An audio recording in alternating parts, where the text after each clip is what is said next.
Hello, and welcome to the Verona Area School District Board interviews hosted by the Verona Area Action Team. I would like to introduce you to Mara Helmke. My name is Mara Helmke, and I am a resident of Verona and a part of the leadership of this team. We held this event because we know that every election matters. We have seen during the pandemic what a crucial role our school board plays in making decisions for our district. Our goal this evening is to get to know the candidates for this race, learn where they stand on issues that matter to our community, and to provide you with a way to reach out to them if you have further questions. We are joined tonight by 5 of the 6 candidates for school board. Carolyn Yanke was unable to join us due to a work commitment.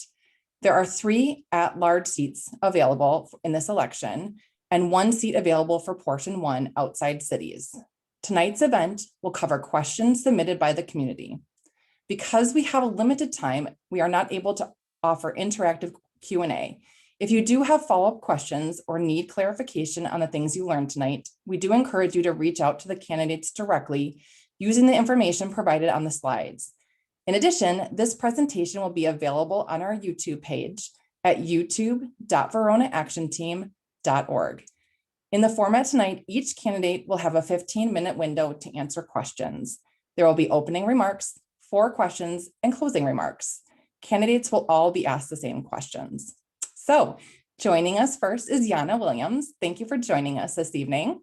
Yanna, in 2 to 3 minutes, could you please tell us about your background related to education and describe a few of your experiences in the Verona school buildings? Absolutely. Good evening. Is it evening? Yes, good evening. Thanks for having me. I am very excited for this interview and being able to speak to the community in this capacity.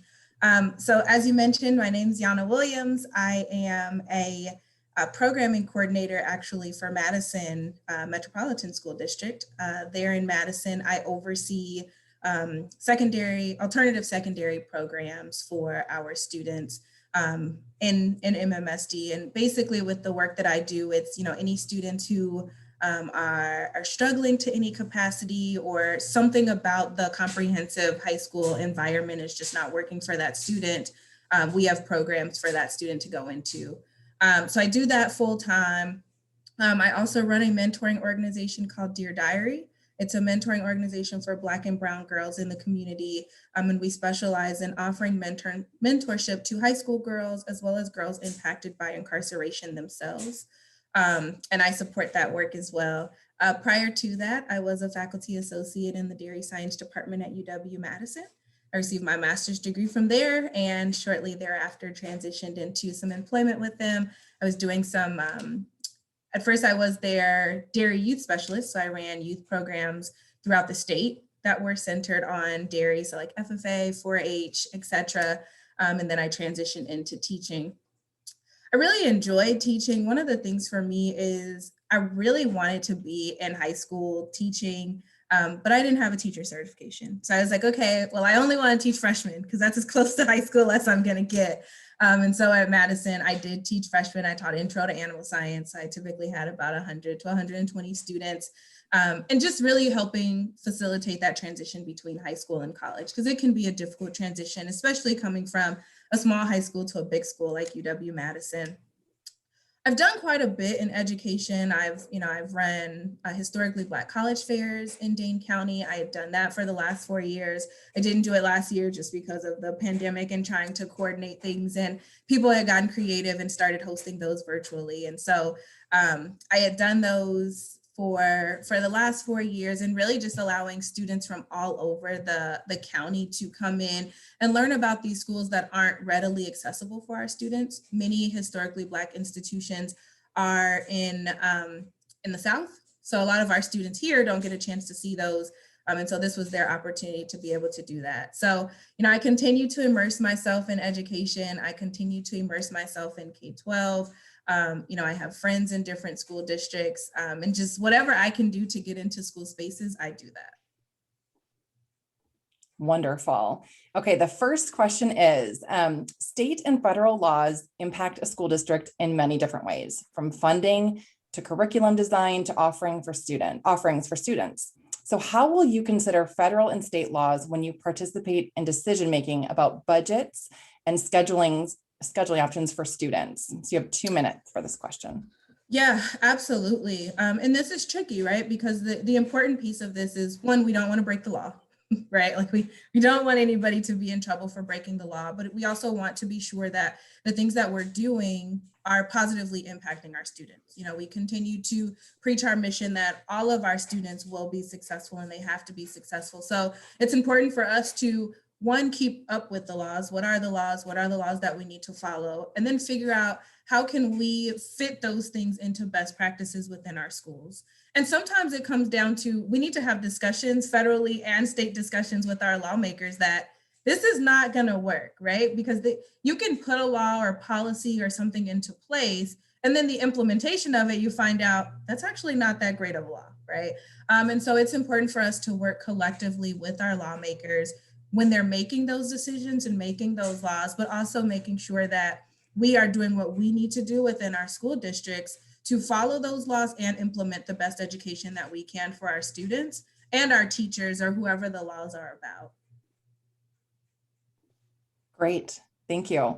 You're welcome. Okay, so question 2 is, the Verona School Board is in the process of renegotiating the contract for the police school liaison officer at the high school for next year.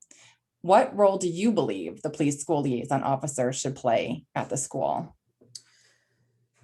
Thank you for that question. So as I mentioned, I do work in MMSD schools. I work in alternative secondary programs.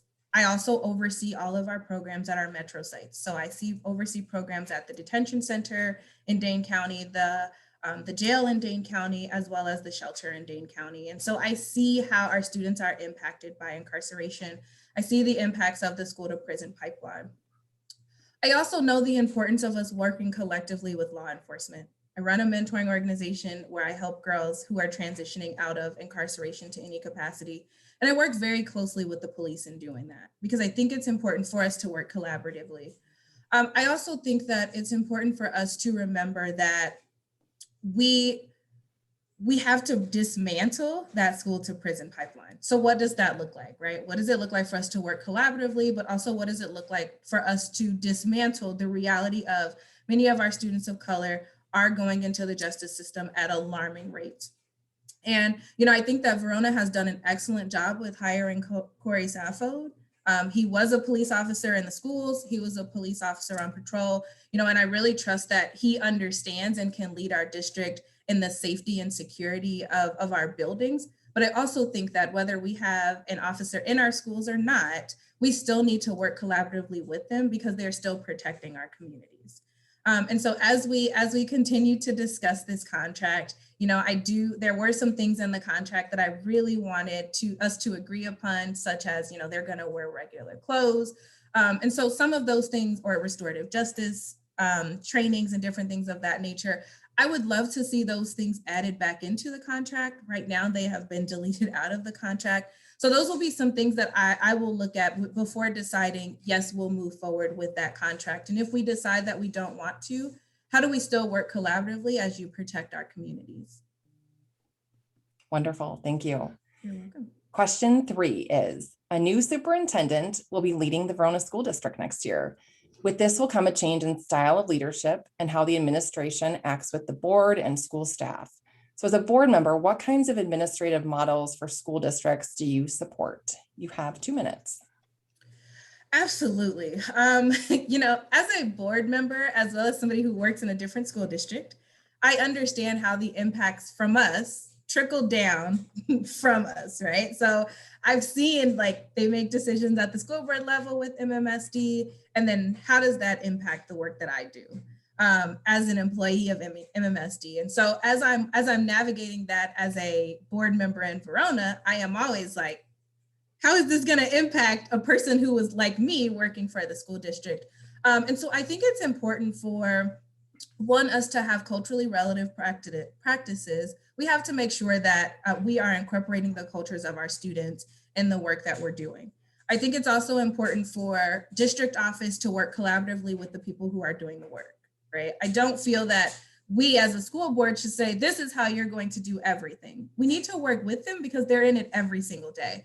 And so I think that our administration needs to do that too. How can you work collaboratively with our teachers, with our janitors, with our cafeteria workers to ensure that the models that we are setting forth at the district level or at central office is trickling down and then being implemented the way that we wanted it to be implemented? Because sometimes there's a disconnect there.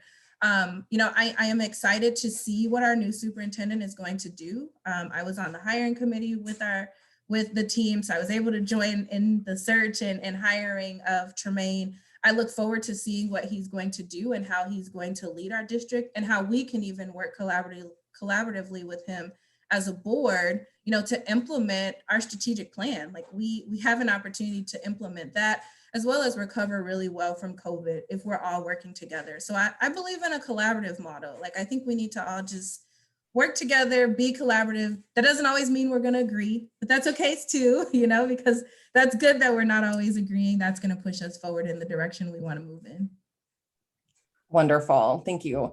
The fourth question is, it has become very apparent that school districts need to examine how all school personnel and students are served through considerations of their interests, cultural perspectives, personal needs, and community considerations.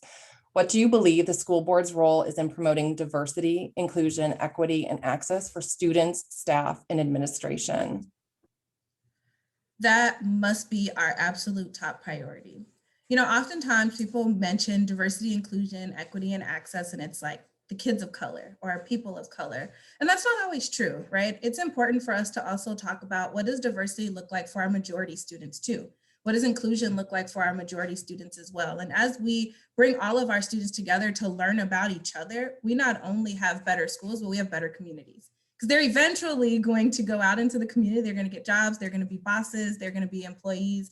And so how do we make our students successful, right? What does it mean for our students to be successful? Being successful means understanding diversity, understanding the importance of inclusion. What does equity actually mean? What does access actually mean? And why do we need those things? Why are those things important? So that must be our top priority as a board, because that is going to then transfer into everything we do. How do we hire people in our district? How do we get rid of people in our district? Or do we get rid of people in our district? How do we change and innovate our curriculum and what we're teaching and how we're teaching it? Because that's important too. And that's also going to get us to the point where we want to be as we're looking at stats.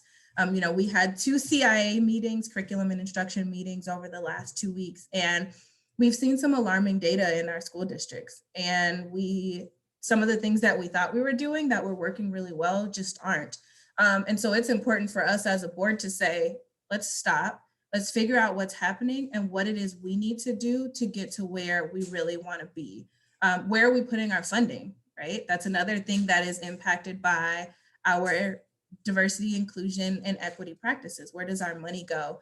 And so it has to be the board's #1 priority in all the work that we're doing in order for us to actually move our district in the direction that we wanted to move into, which is for us to be a district model, a model that other districts can follow. Thank you. You're welcome. We appreciate you being here tonight, Yanna. You have 2 minutes for closing remarks in which you can address any other issues that you feel are relevant in Verona. Thank you. Thanks for the interview. Thanks for the opportunity to speak with you, to speak with your community. I know that everyone is wanting to know what's going to happen next with reopening. And it is a big topic. It's a huge topic for us as a school board. We will discuss this on Monday.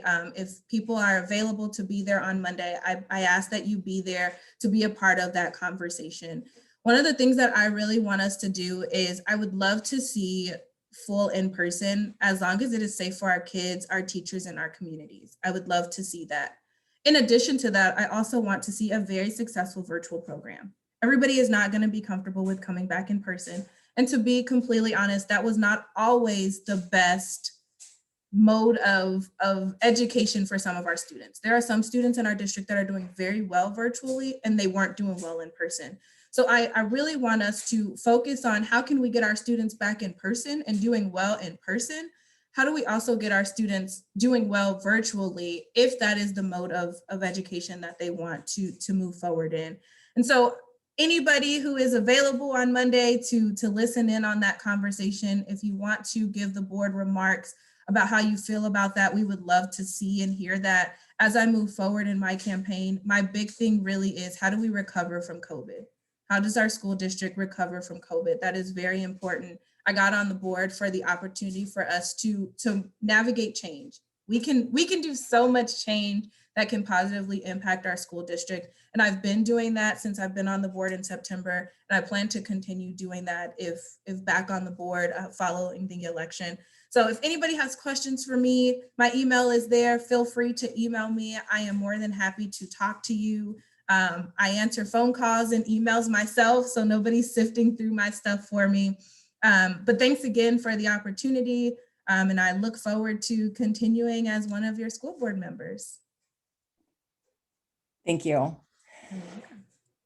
Jennifer Murphy is our next candidate. Welcome, Jennifer, tonight. In 2 to 3 minutes, could you please tell us about your background related to education and describe a few of your experiences in the Verona school buildings? Good evening. Thanks, Mara. Thanks for having me. So my background in education, I actually spent 20 years working in the Verona area school district. Immediately from graduating with my teaching degree, I got hired in Verona in 1999. I spent a fair number of years teaching and working at the high school.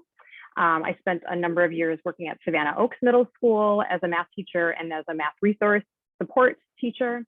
And for a few years, I spent my title was Induction Program Coordinator for the district. So that meant that my role was to help kind of train and support all of the beginning teachers and new hires to the district, and all of those more veteran teachers who were mentoring our beginning teachers.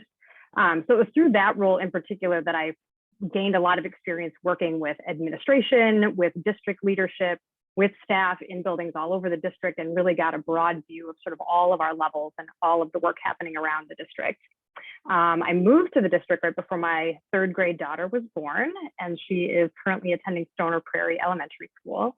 And I've also served on the PTO board at Stoner Prairie for the years that she has been there. And just in general, we've been just actively involved in the community for as long as I've worked in the district. I teach group fitness classes and yoga classes, so I've gotten to know the community just on a more personal level through those experiences and now through my daughter's activities. So I feel I have quite a bit of educational related background to the district and just a deeply personal connection, and feel very deeply rooted in the success of our schools. Thank you. So the first question is, state and federal laws impact a school district in many different ways, from funding to curriculum design to offerings for students. How will you consider federal and state laws when you participate in decision-making about budget and scheduling for students? You have 2 minutes. So I think there's a lot of things to consider and a lot of pieces that come at us that I certainly will not claim to know all the answers and all of the pieces that work within these laws. And that's sort of the learner approach that I would take to this sort of role. I think some of the big ones that impact us are in particular school funding formulas and just how that impacts our budget and how that impacts our budget in terms of times we've had to go to referendum in our district because of different budgeting constraints. So I think those are really big details to work on, and even from our vantage point as school board members to continue to advocate for perhaps changes in how school funding is done in our state. I think we put a lot of pressure on taxpayers in ways that may be unfair, though I will say I greatly appreciate that our school community has always backed referendums that have come through. And that says a lot about our community and how we really support our schools, but it just seems a bit unfair.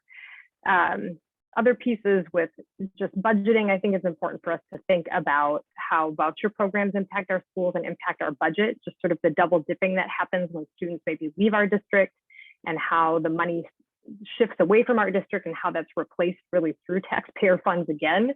So sort of this double repeated process that I think is important to consider when we look at some of those other pieces in our budget and how we're servicing students. And then, there's even little things like scheduling with, the September 1st state law. Perhaps that's something that, could be freed up for districts to make their own decisions. Maybe in Verona, we love the September 1st, but it's an interesting piece to have as a state mandate. It's just interesting pieces there that maybe, again, as school board members, can we continue to be advocates for change in ways that can help us make more local choices for our budget and our scheduling. Thank you. So question number 2 is, the Verona School Board is in the process of renegotiating the contract for the police school liaison officer at the high school for next year. What role do you believe the police school liaison officer should play? This question, I think, also gets to my general approach with a lot of pieces when I think about, how the school board plays into discussions, is really trying to get at some of the root wondering and the why behind some of the choices and decisions that we're making. So this question just makes me think immediately what the role of a police officer in a school is like for the students there, and recognizing that when we tend to, in conversations, equate police presence with safety, that is not a correlation that all of our students feel. So coming to some recognition with that and really getting at what purpose do we see a police school liaison officer serving? What is the why behind that particular need that we're identifying? And is that need directly tied then to going back to having a police school liaison officer? Are there other pieces that we're really looking to satisfy in terms of student need, where we could think more broadly? Is it mental health needs? Is it counseling support? What other pieces are really the root causes? So I feel like I'm in a space with this type of question to be more inquisitive at first, to again, really dig more deeply in what is the need that we're trying to match, and just making really concrete and deliberate decisions about making appropriate matches for what we think we need in our schools. Thank you. The third question is, a new superintendent will be leading the Verona School District next year. With this will come a change in style of leadership and how the administration interacts with the board and school staff. So as a board member, what kinds of administrative models for school districts do you support? You have 2 minutes. Well, admittedly, I've been on a lot of sides of some of these models as a staff member for years, and working in positions like I described, where I was able to work with administration. And my philosophy is really from a great collegial space. I struggle a bit with really hierarchical models, and to the point where I feel at times our district has almost had factions of our leadership structure that's been really closed off to other aspects of district stakeholders, and that just feels, it doesn't feel like we're really working as a shared team with all stakeholders actively involved. So in general, I appreciate and look for a true collegial approach to the work.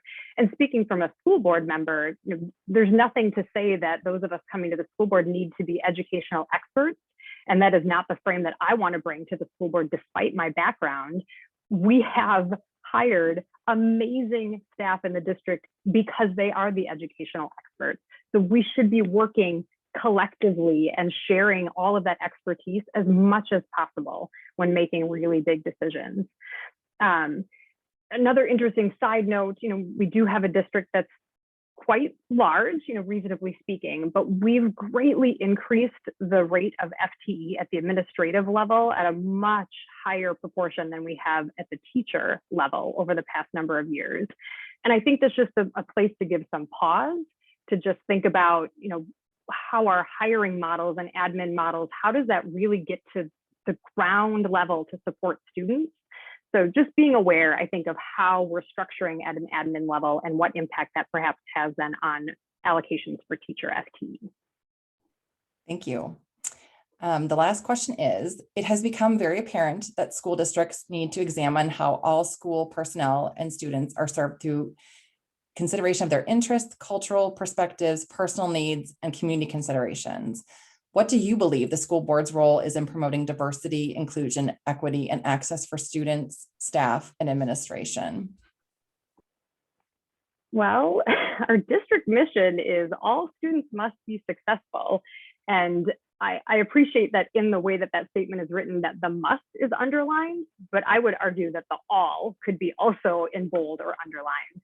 And I really feel the school board can and should be a role model for what this vision is all about. I feel at this moment in time, one of the reasons why I'm running for this school board position is is we are faced with the inequities and the lack of access some of our students feel. It's right in front of us. This year has just exacerbated those issues in a way that I feel gives us an opportunity to actually implement real change. In all the discussions about bringing kids back to school, if we're rushing back to exactly the same structures, the same systems, the same routines we've always done, this is why do we have that mission, to be perfectly honest. This is our opportunity to really do something different. It's not a mission statement. It really should be our value in everything that we do. It should be the lens with which we carry everything. I do feel I have a frame to have conversations about this work, given my work at the university where I'm currently employed, working with pre-service teachers in a training program that is all focused on social justice and equity, and really trying to, from a grassroots level, make change in our classrooms. So what are we going to do from a large structural standpoint to really make this be different? We have the data to say, sadly, Verona isn't making a lot of strides in this area. As a state, we're really lacking. I would love to see Verona take the lead on making some amazing change to start to be a leader in the state of what this can really look like. We so appreciate you being here tonight, Jennifer. You have 2 minutes for any closing remarks that you can address any other issues that you feel relevant in Verona. Thanks.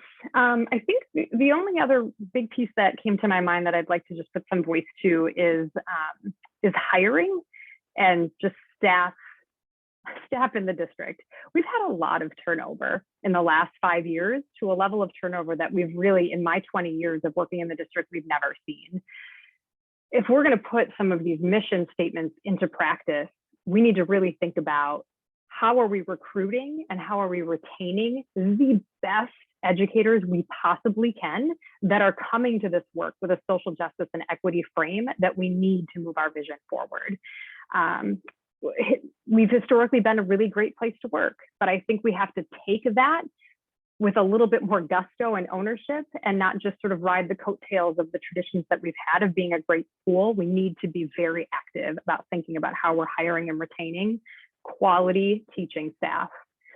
Other than that, like I said, I think in general, I bring a background that would make me a valued thought partner at school board. I am not coming with a secret agenda. I'm not coming to represent just a faction of the community. I want to truly be a colleague and partner to all the stakeholders in the district. I feel I am a good question asker and a seeker of information.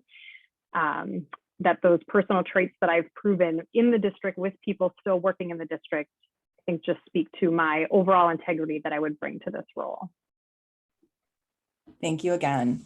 So in case you are joining us late, we are speaking with each of our candidates for school board separately, and they're all being asked the same questions. Please reach out to them directly if you have any follow-up. John Porco is our next candidate. Welcome, John. In 2 to 3 minutes, please tell us about your background related to education and describe a few of your experiences in the Verona school buildings. Excellent. Thanks for having me. I have been teaching in one form or another for my entire adult life, working with private companies in developing after-school programs and that mesh with public schools, but more recently in working at the university doing teacher training. One of my favorite jobs was, for a number of years, I got to go all over the state of Wisconsin and work with teachers who were in-service teachers on promoting best practices around issues of social justice in their literacy program for K through 12. More recently, I've been working with teachers that are pre-service teachers that are just starting to train and get out there, working on inclusive education and what that means with regards to teaching to different styles of learning. And so that's kind of my background. I also have a background as a researcher in practices around literacy and also social and emotional learning, where those two things intersect in the classroom. As far as Verona is concerned, I've got 3 school-age kids in Verona. I've been in every school building in the district at one point or another. I have, for the past 5 years, been involved with my kids' charter school as president and treasurer, and overseeing our recertification process through the district, rechartering. and following kind of the new laws around that have been developed. I've also volunteered and sat on the district's panel recently for rolling out their personalized learning initiative, and then also their panel on developing their strategic plan. So I'm very familiar with the strategic planning process that they recently went through and came up with that strategic plan. I'm very passionate about our schools here. We came here because I was passionate about the schools, because Verona's had a tradition of education innovation, and it's just something I've wanted to be a part of with my kids. And it's something that I continue to want to be a part of. And so, yeah, I think that about sums it up. Okay, great. So state and federal laws impact a school district in many different ways, from funding to curriculum design to offerings for students. How will you consider federal and state laws when you participate in decision-making about budget and scheduling for students? You have 2 minutes.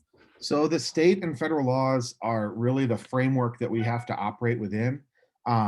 I think knowing those laws and knowing them very well, as I've had to, and both through doing our charter recertification, but also through doing my research around inclusive education and the IDEA laws and things like that, I've become very familiar with them.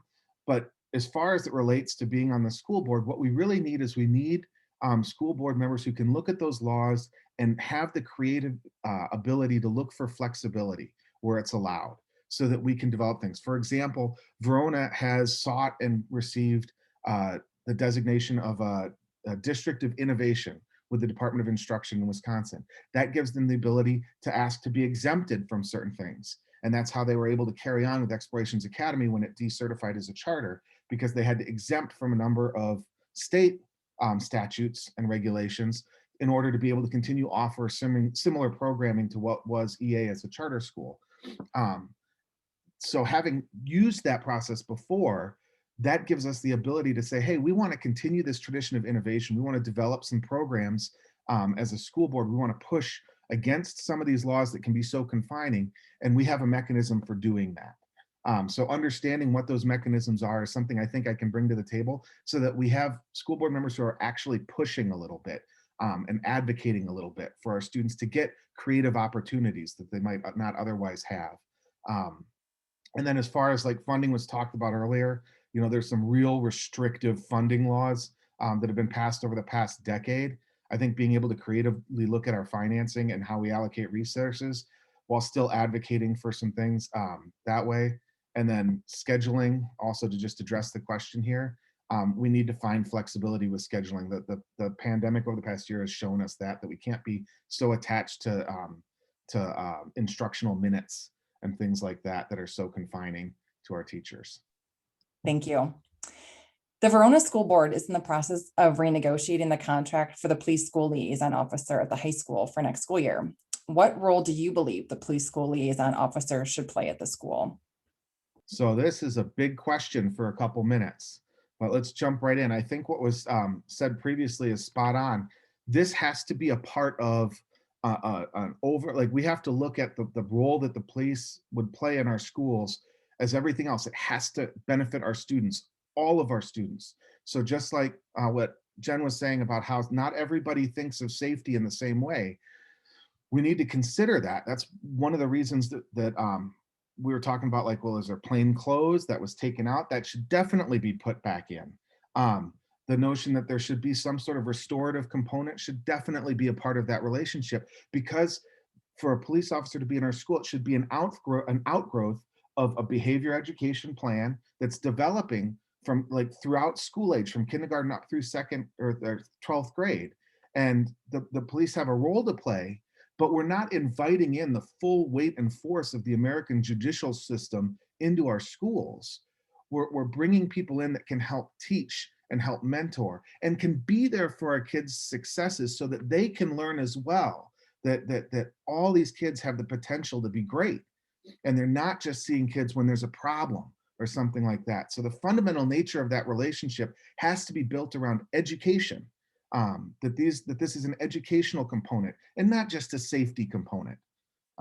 So yeah, and that's a very complicated thing, but I think kind of coming at it from that angle is where you start to get towards the right answer. And like any relationship, among stakeholders. You're not going to get, it's a process. It's not like a right answer or a wrong answer. It's a process, and you have to design into the contract the flexibility to keep negotiating that process as you're going, so that you don't just have automatic things that happen because there's a police officer there. And that can be so detrimental to somebody's future. And that maintains the school to prison pipeline. If you want to dismantle it, you have to start thinking about it in an educational context and not a safety context. Thank you. A new superintendent will be leading the Verona School District next year. With this will come a change in the style of leadership and how the administration interacts with the board and school staff. As a board member, oh, did I do the wrong question? I'm sorry, I got the wrong question. Did I do the wrong question, Tyler? I think No, you're good. I'm sorry. Okay.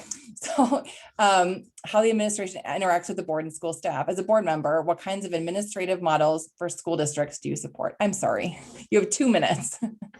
Awesome. This is great. I'm really excited to work with our new superintendent. I'm really glad to have been able to attract him into the district. I think that'll be an awesome perspective that he brings in. I think different problems require different administrative models. Again, this has to be flexible. When you're talking about laws like we just did, that's a very top-down thing. That kind of has to be, because you've got to cover your liability there. But when you're talking about curriculum and instruction, that has to be collegial. It really does. And that's something that's been sorely lacking. We've been getting a lot of initiatives out of our administration, out of our district, without necessarily consulting the teachers who then have to implement it. We've been getting a lot more administration, like Jen alluded to, a lot more FTE dedicated to administration. And we have to really seriously look at that, because what's ended up happening is this push to follow the laws. It's been very top down, has led to a lot of busy work for our teachers. The standards-based grading approach, which is great, has led to a lot of busy work. And it's even busier now during the pandemic, where they have to kind of double and triple check things through different mediums online to make sure that work is getting done, because they don't have people right in the space with them. That busy work discourages teachers from being there, but it also doesn't give our teachers a chance to be flexible, to be creative, to be innovative, which is what made this district so great and so strong, is we innovate new solutions to how we teach. It also precludes our teachers from developing authentic relationships with their students. When we're during the pandemic, it's really hard to make authentic relationships because you aren't with people. The way that you do grading is one of those ways that should build an authentic relationship, but it can't if it's just so stripped of humanity to just be a single grade or standards-based approach is just itemized. Those are progress reports designed to demonstrate that the school district is covering its liability. It doesn't help us build an authentic relationship. That needs a collegial approach. And then there are issues like the police issue that we just brought up. That's got to be done culturally. That's got to be done with the community. That's a different administrative model altogether. Thank you.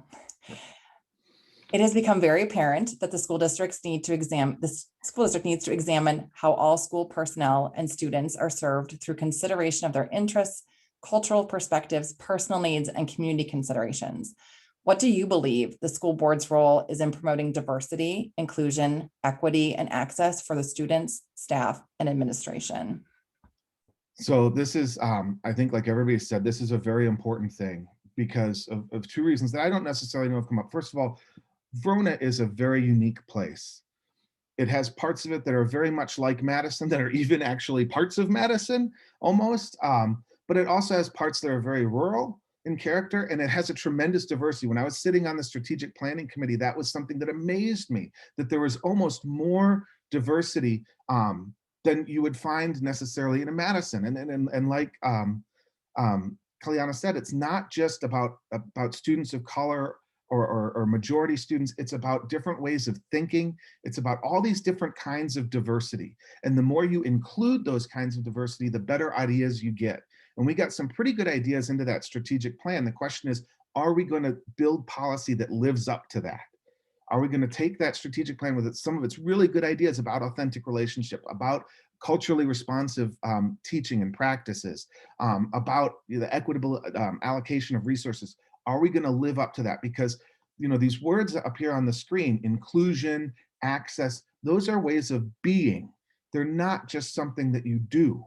All right, they're ways of being. They have to be the way that you think, the way that you act. the school board has a very definite role, not just in hiring and allocating resources, but in how they carry themselves, how they set the example of including ideas and communicating different ideas to the community at large, and not just taking ideas from other places, but coming up with Verona ideas for Verona, because it is such a unique place. Thank you. We very much appreciate you being here with us tonight, John. You have 2 minutes for any closing remarks that you would like to address any other issues in Verona. So I think, for me, the big thing is, what are we going to do to take our schools from this pandemic mode that they've been in to a mode of progress, to a mode back towards being innovative districts, the way that Verona has been throughout its trajectory over the last couple generations. All right, Verona is a very innovative place. How can we build that into our schools as we kind of rebuild our sense of community coming out of the pandemic? And I think there are some things that we really need to learn. First of all, is the value of good communication. We need our school board to be dedicated to communication, not just telling us what their decision is, but including us along the way as they're thinking through and making the decision, and then giving us the reasons and the rationale for their decision. We're not always going to agree on everything, but we need to understand each other. And that's something that's been lacking, because the fact that we are still waiting to hear how people are thinking about what to do next in the pandemic.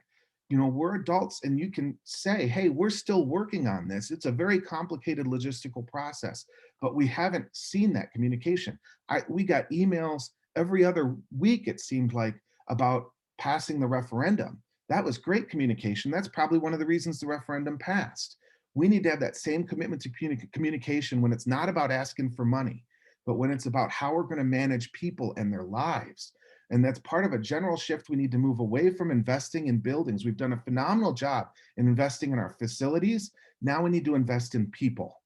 And I think the second thing that we've learned out of this is that we need to be flexible. We need to focus on giving our teachers and our professional staff the ability to be creative, and to do that within the confines of law. There's a lot of room to be creative. We need to give them that room to be creative and build authentic relationships without giving them busy administrative work over and over and over again. Thank you. So those of you joining us late, we are speaking with each of our candidates for school board separately, and they're all being asked the same questions. You can please reach out to them directly if you have follow-up. John's information is on the screen.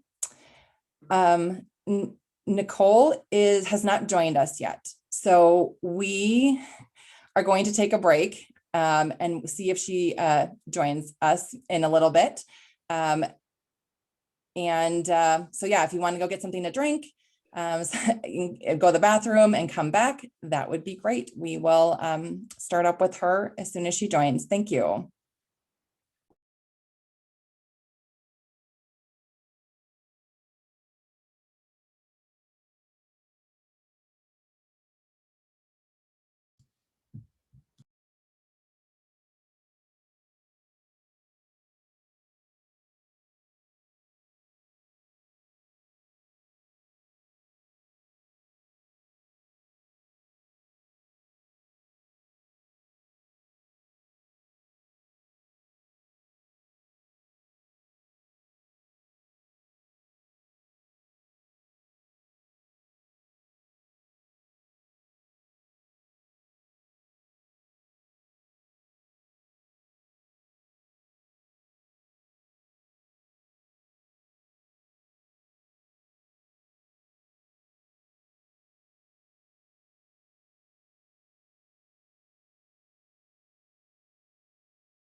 Nicole, would you join us? Would you put your video on and you can unmute yourself?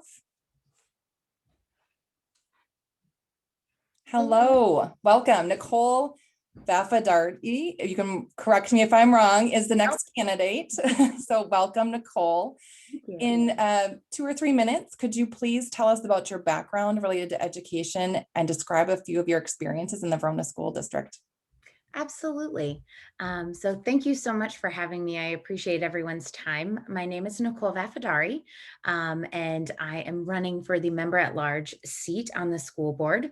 A little bit of background about me. I live in Fitchburg. I've lived in Wisconsin for about 11 years now. And I love my community. My husband and I moved here to raise our family and to have our children in this amazing school district. So I have a 3-year-old and a 5-month-old. So got some little ones at home. And I am just extremely interested in coming to serve on the school board. I believe public service is just that. It's a service. And I feel extremely strongly about the strong leadership and educational abilities of this school district. Being that I have young children, I don't have too many experiences in Verona school buildings, other than taking my daughter to swim lessons in the natatorium at the high school. But what I have learned is how welcoming and invested this community can be in their children's. People from all sides of topics are extremely invested in their children's education, and the school board seems equally as invested in their children's education as well. And so I'm hoping to bring both my experience in service and board membership, serving on the Wisconsin Women's Network, volunteering in the Boys and Girls Club, being a before and after school tutor and a bilingual tutor, bringing all of that knowledge as well as my professional experience in leadership, data-driven decisions, and support of teachers and students. So again, thank you so much for the pleasure of answering your questions and speaking to all of you. I appreciate it. Thank you. State and federal laws impact a school district in many different ways, from funding to curriculum design to offerings for students. How will you consider federal and state laws when you participate in decision-making about budget and scheduling for students? Yeah, that's a great question. I think a couple aspects to bring to the conversation.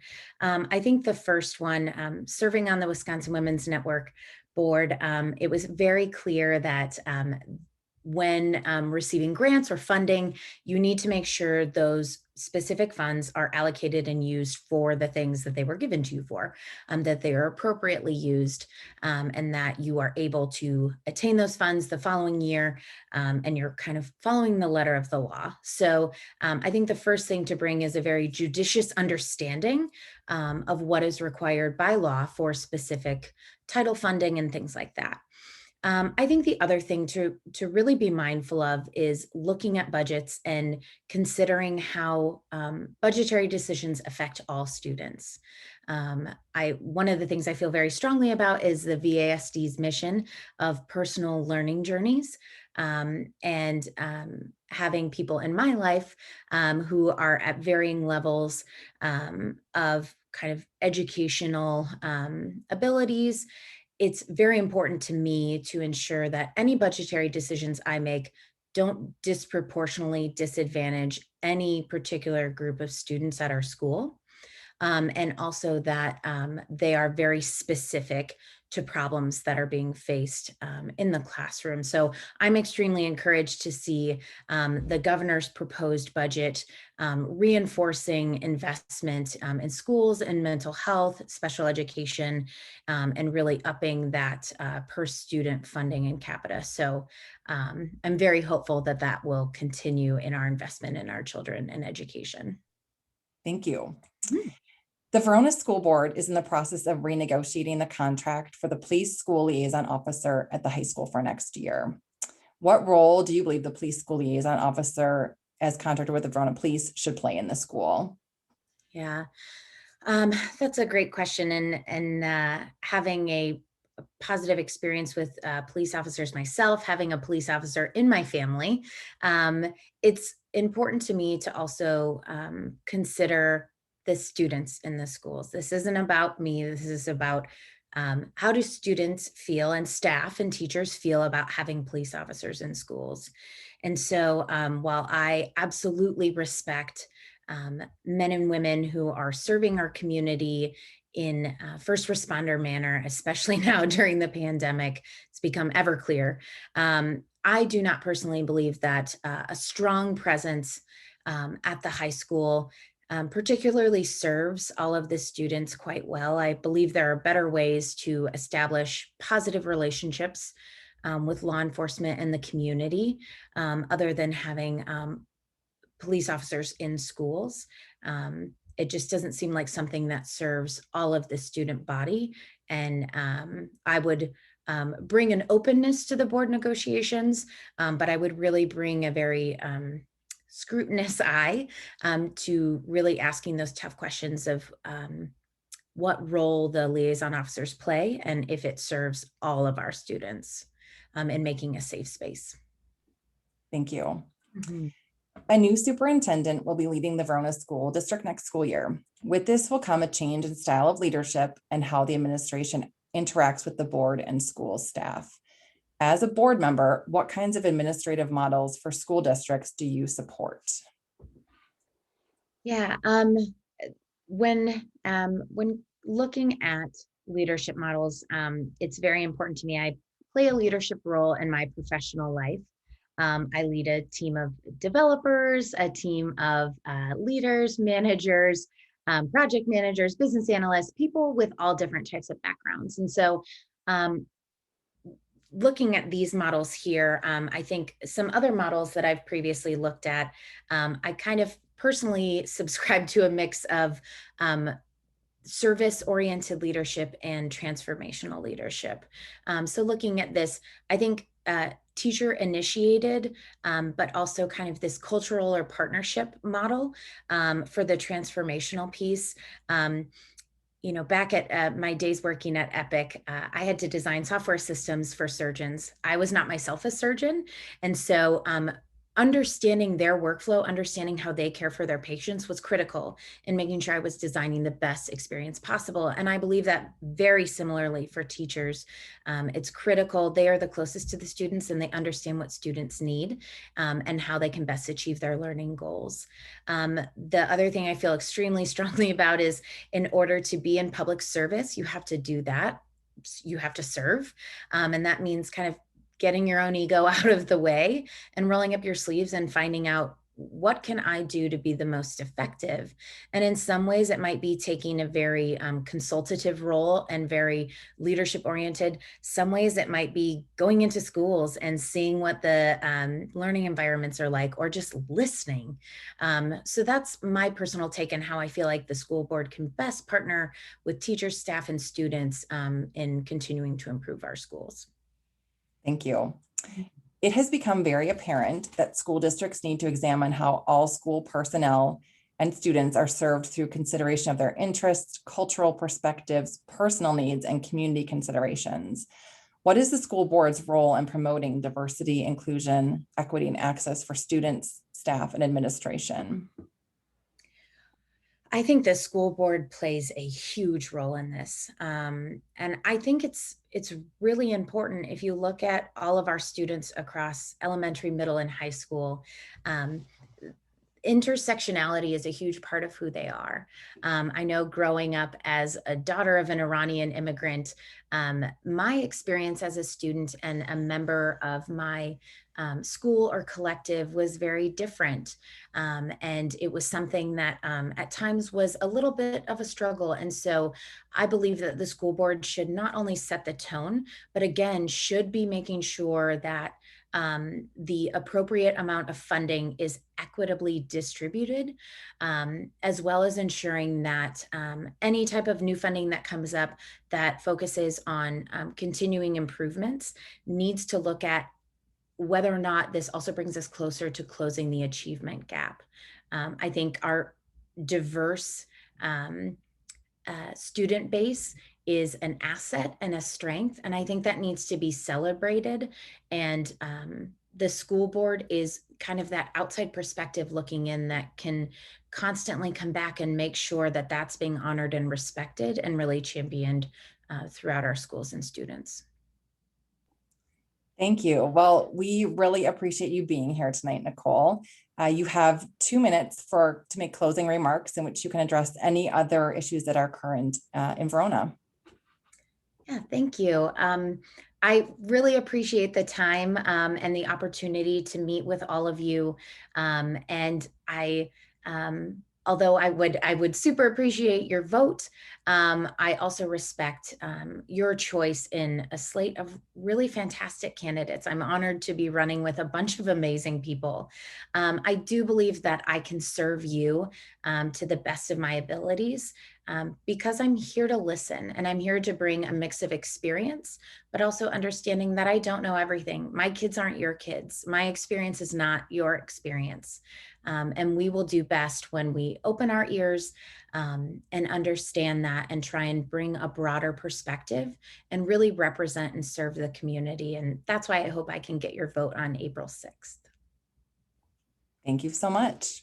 Thank you, Mara. Yeah. In case you're joining us late, we are speaking with each of our candidates for school boards separately, and they're all being asked the same questions. So please reach out to them directly if you have any follow-up.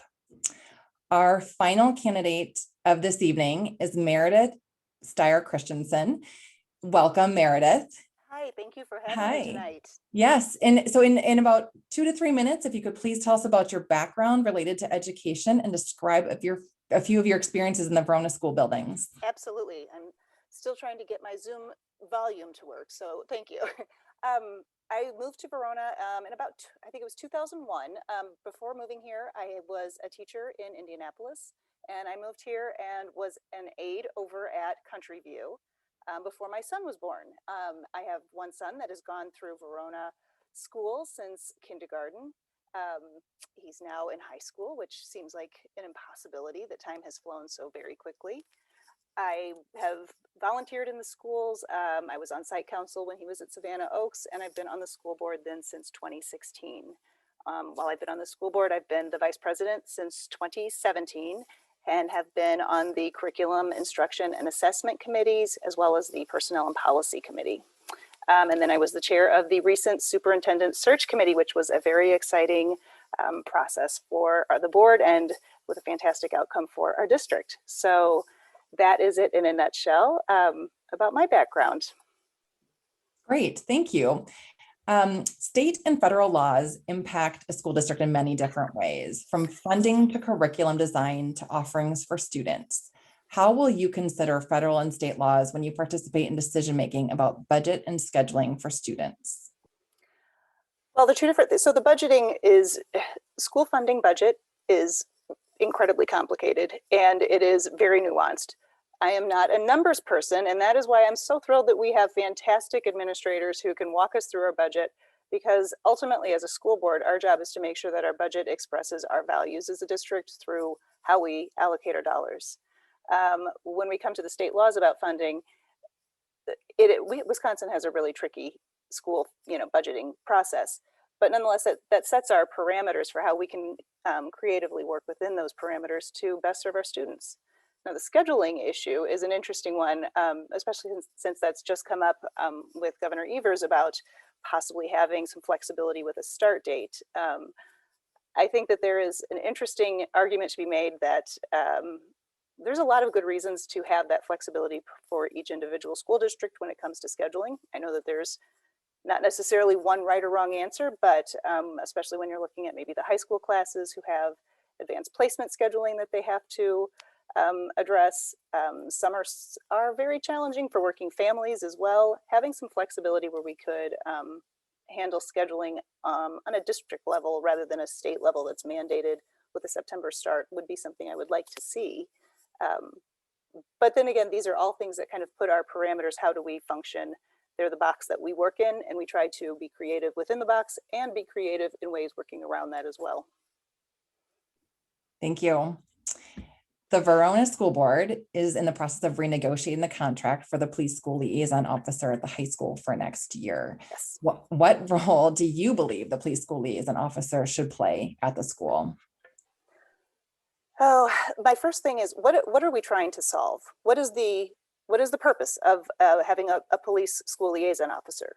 I think that we need to identify a clear objective for this, because I don't think you can just say a school, we should have an officer or we can't, without identifying what are we trying to achieve.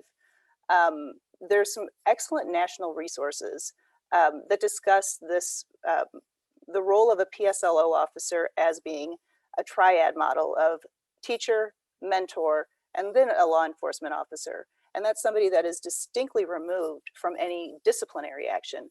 And that model comes from the National Association of School Resource Officers. So this is an organization that is made up of officers. And to take this, this model, it really puts it as a student-centered model where the child relationship is the primary driver.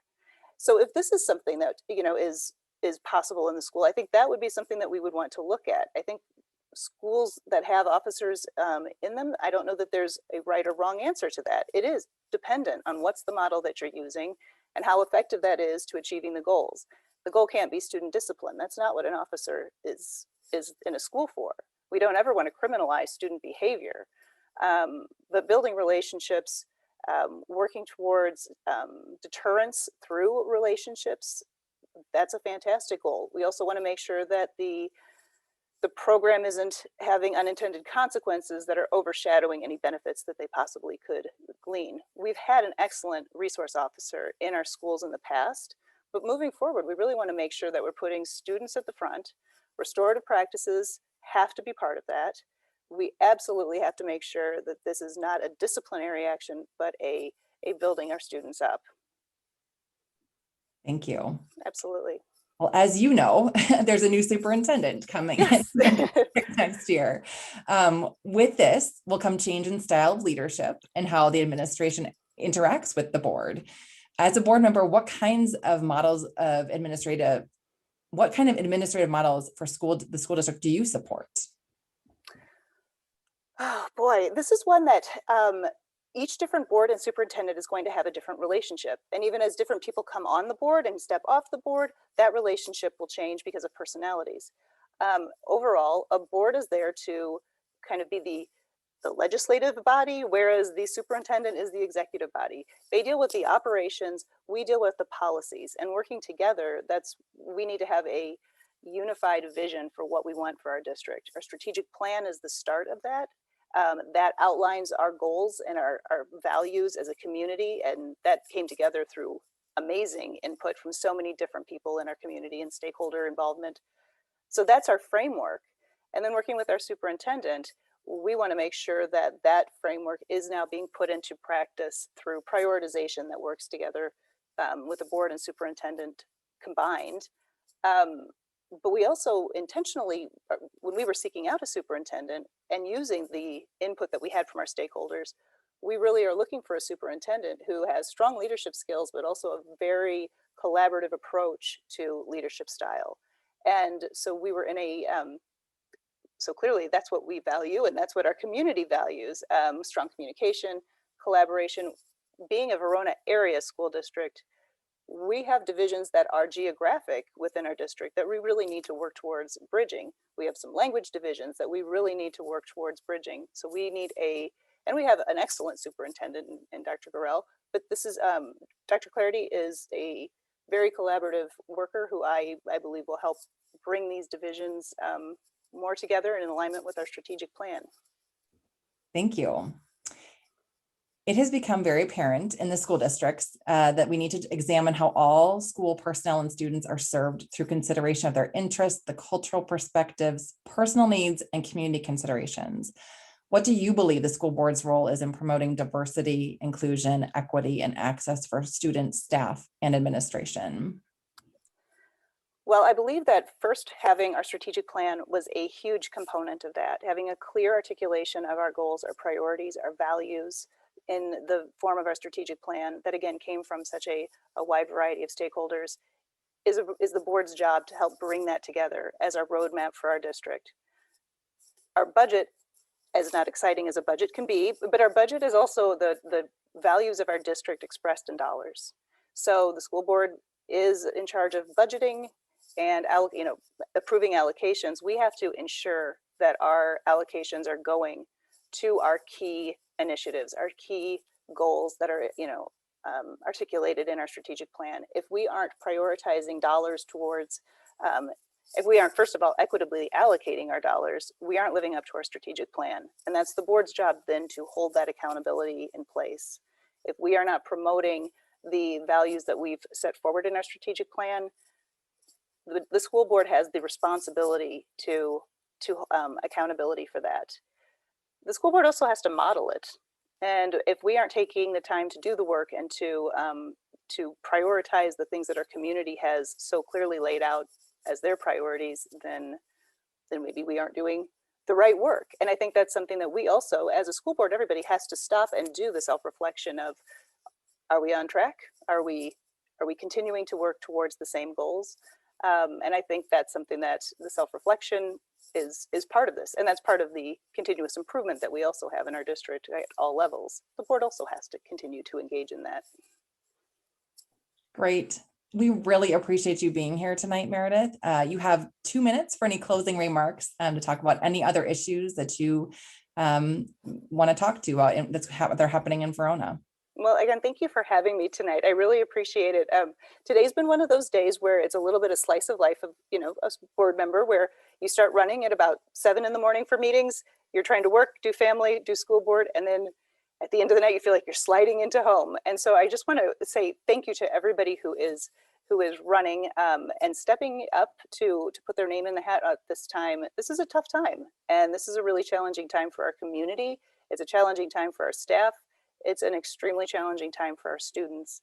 And the coming together right now, I don't think there's anything more important that you can do for a community, and except for stepping up to serve your kids, because what else is there that's more important to the heart and the backbone of a community than a strong school system and our children? So to everybody who is running, I applaud them. And also to the school board members that are currently serving. I know that we've all gone through a rough time. This has been a challenging time. And again, the school board takes the least of it. Everybody else who's in the front lines with their kids and parents, they're dealing with it on a far more intense scale. But I'm grateful for the service of so many people and the willingness to serve from others. It is heartening to see the civic involvement at this time. Wonderful. Well, thank you all again for joining us tonight. As you know, we couldn't take questions, so we have provided all the contact information for each of the candidates who joined us this evening. This recording will be available on our YouTube channel, youtube.veronaactionteam.org. Feel free to share it with anybody you know. A final reminder that Election Day is Tuesday, April 6th. For registered voters, you can vote absentee by requesting a ballot at myvote.wi.gov by April 1st. You can also vote early in person at Verona City Hall or Town of Verona office starting on March 23rd. Please check with the clerk to confirm the office hours at this time. We just encourage you all to stay engaged in Wisconsin elections and be sure you have a plan to vote. Thanks again and have a great night.